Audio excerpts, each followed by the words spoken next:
Hi everybody, where am I up to? Just let me move these out of the way a minute. I'm hanging on a bit because I wasn't gonna start this, so my husband got back, he's gone out, and I know that when he comes in he's gonna make a noise, so I was waiting for him to come back and then get started, but he's taking forever, so I'm not waiting anymore. I'll just keep an eye out for him coming. So I've done these other columns. Now they're not the same, don't forget you don't have to do them exactly the same. I've just mixed up a bit what I've been doing, and on here I've brought the spots in onto here. Okay, do you remember the spots here, these spots? So I brought them into that piece there, so that is complete that layer now, and I think when it's sitting on there it looks really good. I'm happy with that. And then I have cut out the top sheet. So I still need to buttonhole around all these holes, and as you can see I've cut them after I've done the columns underneath. I finished the columns first, then did my tracing paper again and marked so that some of this is being revealed from the columns. Okay, now this, don't forget, see the bigger picture, this isn't finished yet. What I still need to do is buttonhole lace around all these holes, and then I'm going to do something to the top of this, but I'll do that next time because I want to buttonhole lace around all the holes first before I mark out what I'm going to do. But don't think that that's going to stay like that, because it isn't. I am going to do something else on the surface of here, okay? But the first thing I'm going to do, as I say, is buttonhole lace around all these holes. So that's how that's evolving. I don't know what you think. I mean, some of them on Flickr are amazing, much better than mine. But I love it, and it's a mass of information. It's just a mass of information. All the design ideas now.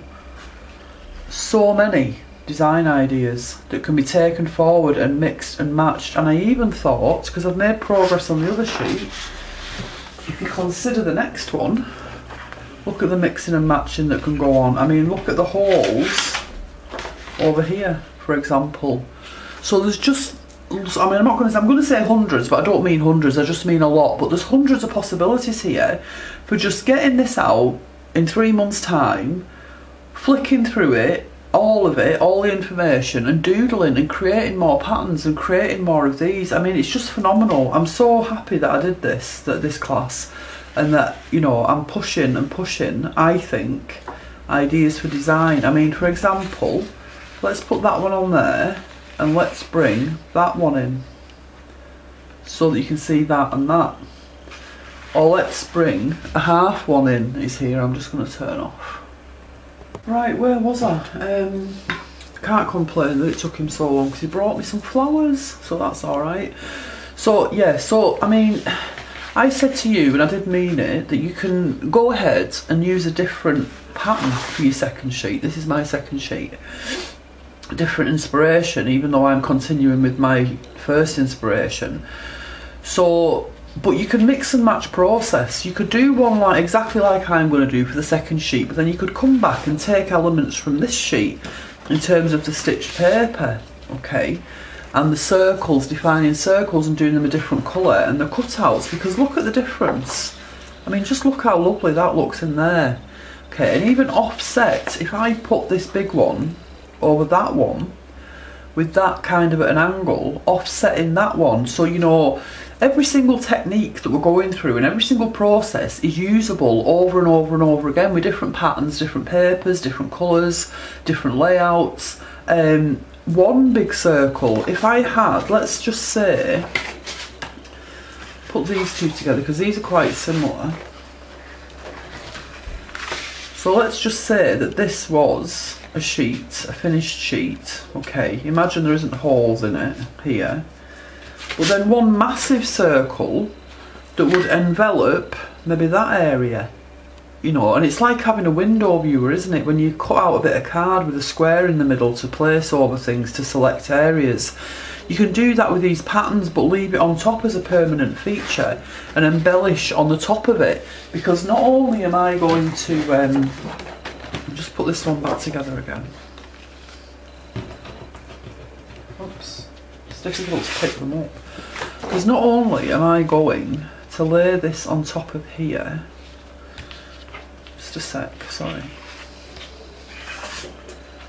Okay, so this is this one. So I'm going to put this on here with the buttonhole lace around the insides. Okay.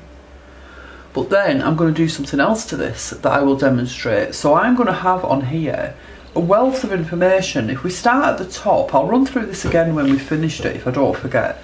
On the top I'm going to have buttonhole edge circles with buttonhole edge circles underneath and then pattern underneath those.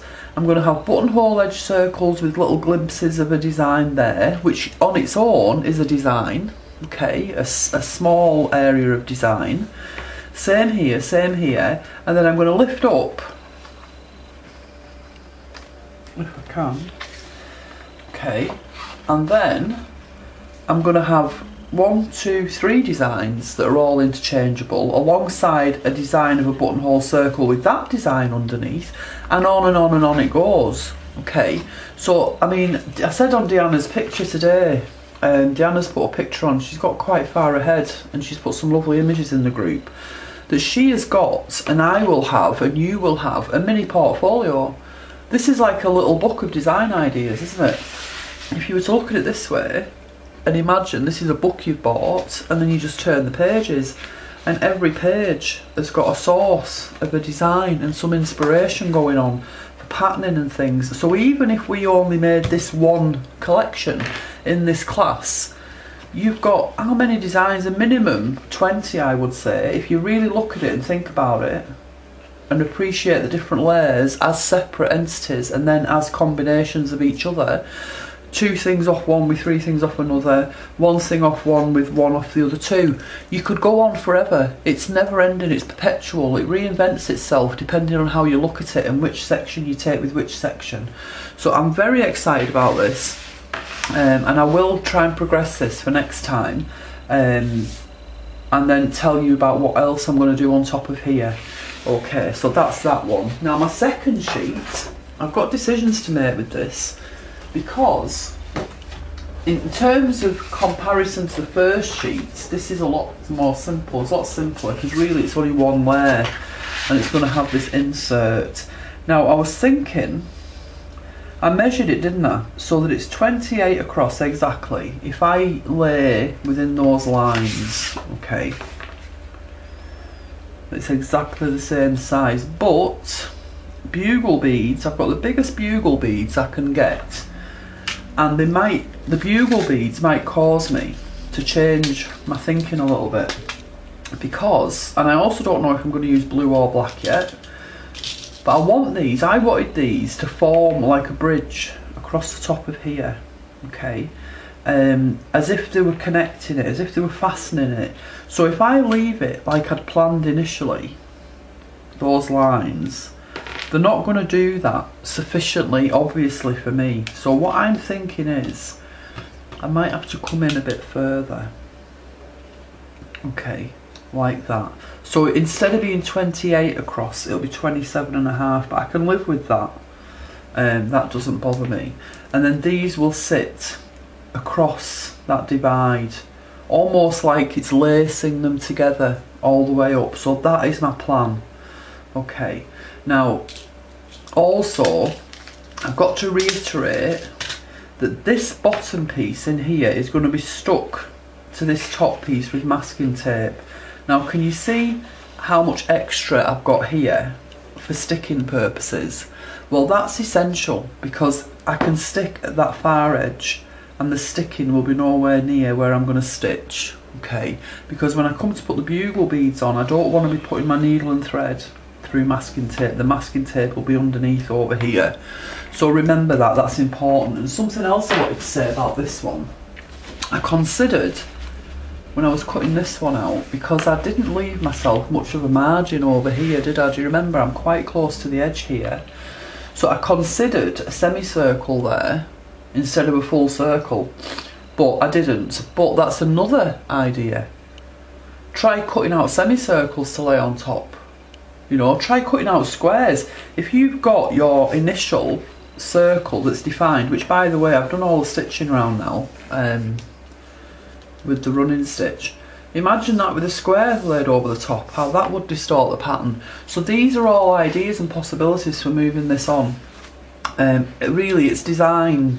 I'm not going to say at its best, because I don't think I am the best, but it's design at its most exciting in terms of possibility and potential and things that will grow from you and come from within you in terms of your own work, because you know your own work better than I do. You know your own patterning preferences and shape preferences and colour preferences better than I do. So you've got to get that welling up inside you and go for it, and even get a bit of paper and make notes. I could put squares here, I could put a circle there, I could add a bit of colour there. That's why making notes is very important. Right, so back to this. I've been working on this, as you can see, and all I've done, the bigger circles, I've edged them with running stitch. So just let me pull out a little bit more, I don't know. Right, so down here I've got a partial circle, a big one, edged with running stitch. Running stitch, running stitch, running stitch, and up here in the corner running stitch. And then within the ones that are edged with running stitch, I've just doodled my pattern, carried that pattern over. And then within the other ones, I've pricked from the back, because I marked them on the back, didn't I? And I've partially pricked, okay? Now I'm going to put French knots in there, not masses of them, but just enough to give a bit of texture. And I'm also going to be putting some of these little glass beads in there, alright?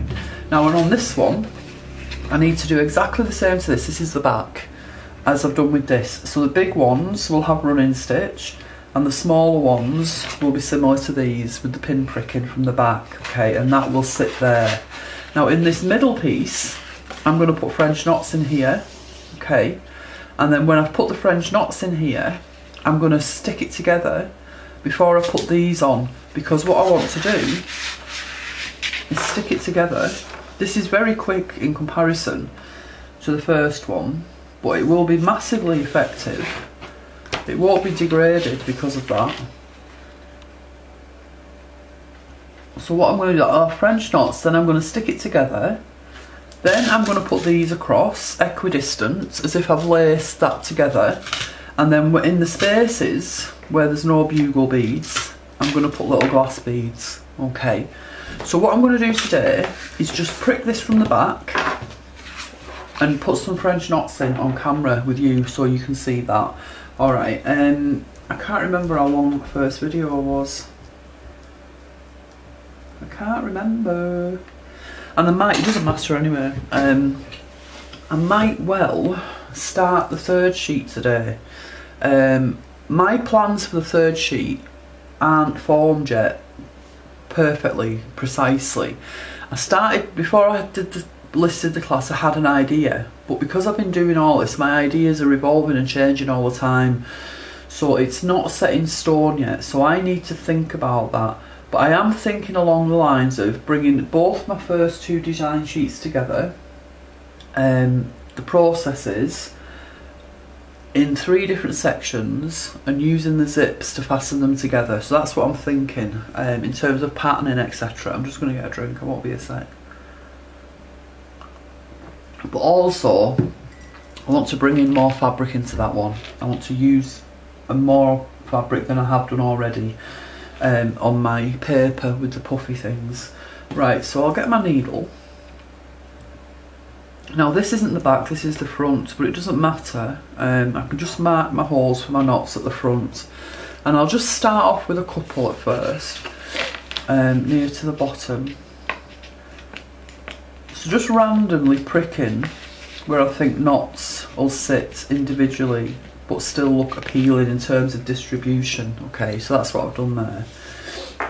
I will pull in again in a second. I don't think I want to use that needle for sewing actually. I'll just pull in a little bit.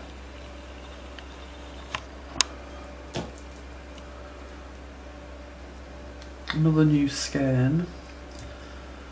I've actually got some left from my last skein in the other room, but very little, so I would have to open this anyway. I like to start a new day with a new skein of thread.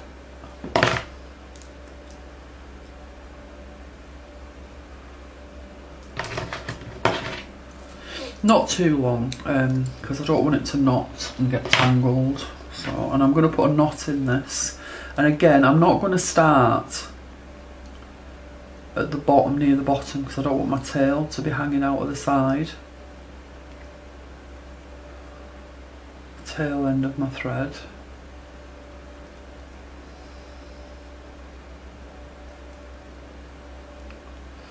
Right, and I'll cut it a little bit to make it shorter. Right. And again, I'm going to turn over to the back, because I don't ever try and poke my way through from the back blind, because I don't want to mess up the paper. So I'm going to start at one that's quite far away from the edge. 1, 2, 3.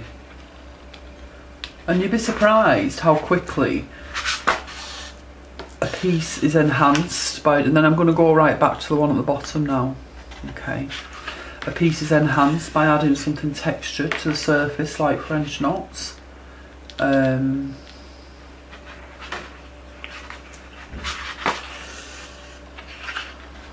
this is probably quite a big run of French knots. It might take me a while to do all the way up there, but it's really therapeutic anyway when I'm watching TV.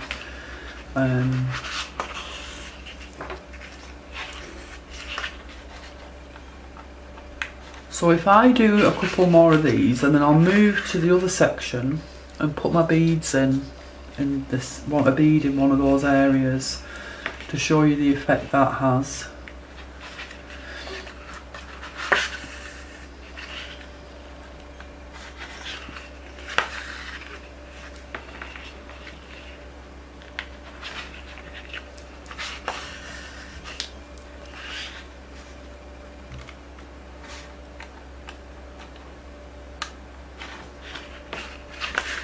So can you see already what an effect that's having on the surface?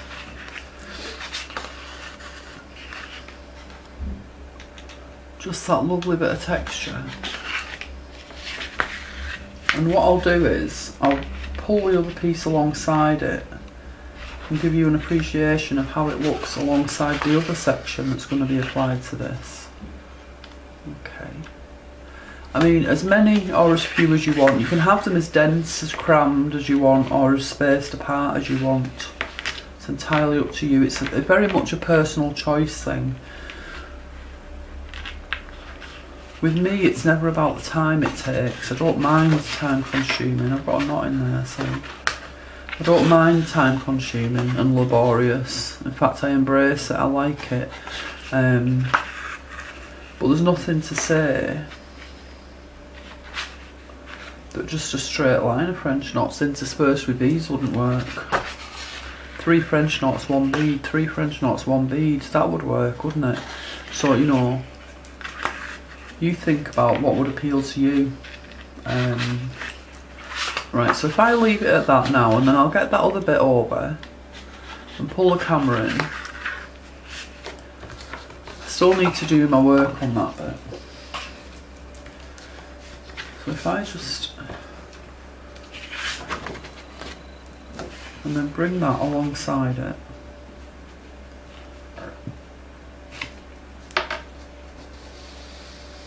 And pull the camera in slightly. And can you see how that looks?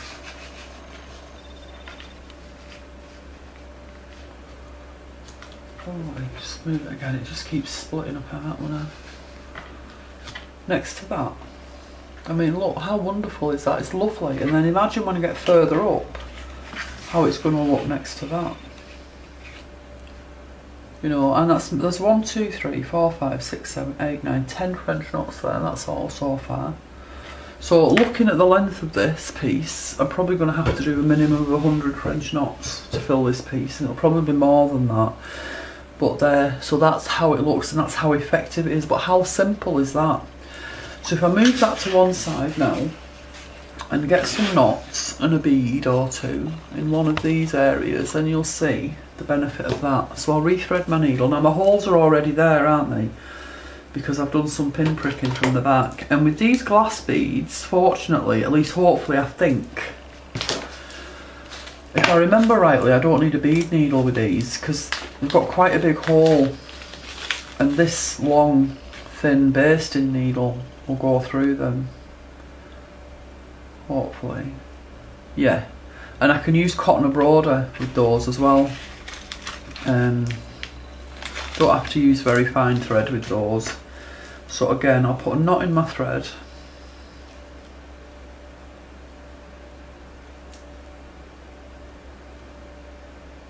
Can't see the eye. I was complaining yesterday in Simply Stitch that my eyes were sore, and they're quite watery today. I'm hanging together and no more. If I was a horse, they'd shoot me to put me out of my misery. Right. I don't feel ill though, don't get me wrong. Just all my cogs need oiling, I think. I'm like a car, I need to be put in for a service. Right, so I'm going to go to the back again here. Just come through one of the holes that's already there.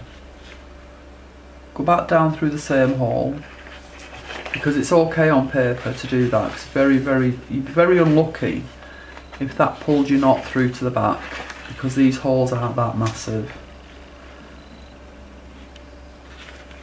I'm doing these quite close together here on this one, again just for aesthetic reasons, because that's how I prefer it.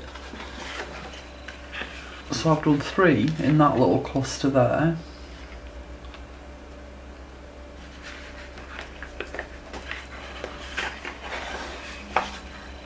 Okay, so that's 3 there. I'm going to move up to here and do another 3 up here. No need to really tie this off at the back individually, because it's not like fabric. It's not like when you're pulling thread across the back of fabric, it pulls the fabric, doesn't it? That doesn't happen with paper. So that's, you know, a bonus. Do 3 up here. I'm not a fan of even numbers. Don't know why. Just one of my little peculiarities. So I'm going to do 3 clusters of knots, not 2. 1, 2. Now there's a knot in the top of there, that's so annoying. Don't know if I can get that out. Right, I'm going to give you a trick now, if I can't get that out. No, it's ridiculous. So what I'm going to do, I'm not going to unpick it. I'm going to come up in the one next to there. Okay. And I'm going to do my French knot. And I'm going to catch that loop and take it down under my French knot. For some reason there's kind of like a double knot going on here. So now what I'm going to do is come up through the hole of my first French knot there and catch that loop there and go back down that hole and take that loop down there, and there you can't see them now. Okay, so that's a little trick for you. That's so annoying. And now I'm going to come here and do another grouping of 3 French knots, and then if I get another knot in this, I'll turn off and cry for 5 minutes and then I'll come back. No, I'm only kidding. Right, 1. Now can you see this at the back? It's looped because it's knotted again at the back. What is going on? I'm not happy about that, so I am going to cut that off.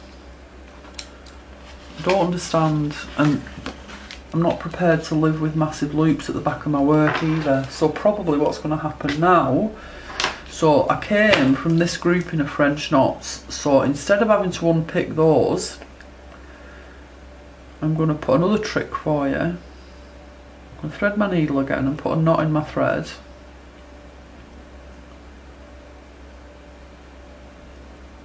And take note, I'm not crying. Just cut this tail off, it's a bit long. And pick that up because I don't like having bits lying about. Right, so I'm going to come up here in the next available hole to where the long strand is, and I'm going to have to do another French knot in there. Okay, and then, so that's a little bit of a bigger clump than the others, but that doesn't matter. Pull that through, and then come up at the side of these other knots that I've already created here. and take the thread down through the centre of each knot to secure it so it won't come undone where I had to cut it off at the back, like that. Come up at the side of the next one and take my needle down through the centre of that knot again, and that'll secure it, and that means it will not come undone now. There, and there's one more, isn't there, because I've done 3. So again, come up at the side and take my needle back down that one. So that's those 3 all re-secured. Okay, so that's a tip for you. So now I need to come back over here and finish that cluster, but I need more thread now. So I'm just going to fasten this off just by taking it through that stitched area at the back a couple of times, and then cut my tails off and get some more thread to finish that clump of French knots. So, I mean, it's not like, if you make a mistake with running stitch or even with buttonhole stitch, it's not too bad. Do it with a French knot or a bullion knot. Even bullion knots aren't as bad as French knots, but do it with French knots and it's impossible to unpick them. So that's the only way I've figured out how to solve that problem. Right, so put a knot in this.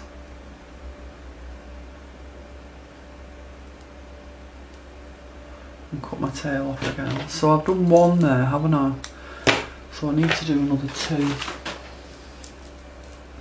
Oh dear.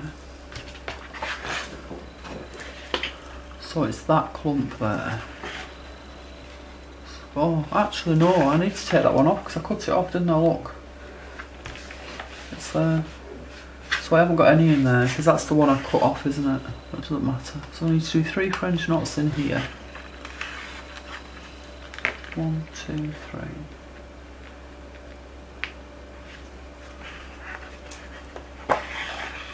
1, 2. I mean, even though I do drag my thread across the back on paper, I wasn't prepared to have that big loop hanging down. I don't think it looks good. And plus it could get caught on things, couldn't it? Right, so I'll put my 3rd French knot in here. And now I'm going to put my beads on top of this little bed of knots. 1 bead on top of each little bed.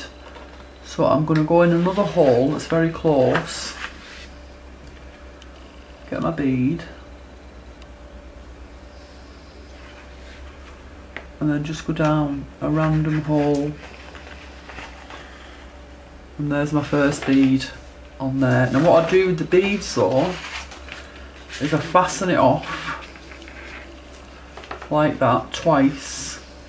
Okay, don't cut my thread off, it's just to secure that bead, and then I go to my next clump by taking my thread across the back and just come up in any hole, get my bead. It just makes the beads a little bit more secure, and then because if you didn't do that and that thread managed to work loose, you'd find your beads all flopping about and dangling, you know. Take that through there again, knot it twice at the back again, and then, so I need another one over here now. Come again up through any hole. Doesn't have to be on the centre, I don't necessarily stick it right on the top. Another bead, I love these little beads. Back down through there and then fasten it off properly now. So again, 2 knots, 1, 2, and then I'm gonna go through, just for extra security, through the stitching at the back, through the clump of stitches at the back a couple of times and then snip it off. So that should be really secure now. So what I'll do now, just put this needle away, there. So let's just say, just to again demonstrate how these look really good together. I don't have struggle to pick them up. There, can you see that?